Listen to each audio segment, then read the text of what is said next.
700 ఎకరాలు ఇంటూ 3 కోట్లు అంటే 2100 కోట్ల రూపాయలు. మరి ఈ డబ్బు ఎక్కడికి పోయిందో ప్రజలు ఆలోచించాలి. ఆ 2100 కోట్లు కనీసం ప్రజల మీద పెట్టినా కూడా ఆ రోడ్లన్నా శుభ్రంగా ఉండేవి. అంతా మట్టి రోడ్లు అయిపోయినాయి. పంటలు కూడా చూస్తూ ఉన్నాం, మొక్కజొన్న వాటన్నిటి మీద పూర్తిగా డస్ట్ ఉంది. ఆ పంటలు కూడా పండవు రేపు. వాటర్ అంతా ఇక్కడ డ్రైన్ చేశారు. చుట్టుపక్కల ఉన్న గ్రామాలకు వాటర్ కూడా వచ్చేటటువంటి పరిస్థితి లేదు, గ్రౌండ్ వాటర్. ఎంత ఘోరం, ఎంత అన్యాయం జరుగుతున్నా కూడా జగన్మోహన్ రెడ్డి గారికి తెలియకుండా ఇది జరుగుతుంది అంటే నమ్మే పిచ్చి వాళ్ళు ఎవరూ లేరు. చేబ్రోల్ మండలంలో గ్రావెల్ మైనింగ్ గురించి మాట్లాడారు. పాపం పక్కన ఆయన దూల్పాల నరేంద్ర స్క్రిప్ట్ రాసిస్తే స్క్రిప్ట్ చదివాడు.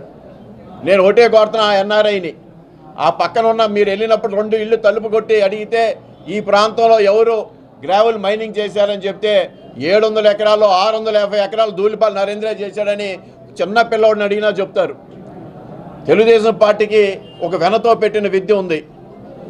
వాళ్ళు ఏం చేస్తారంటే ఒక అబద్ధాన్ని 1,00,000 సార్లు మాట్లాడతారు, అది నిజం అనిపించడానికి. అలాంటి కుయుక్తులు ఇక్కడ పన్నుతూ ఉన్నారు. ఆ ఎన్ఆర్ఐకి నేను ఒకటే హితవు పలుకుతా ఉన్నా, వాస్తవాలు తెలుసుకొని మాట్లాడండి.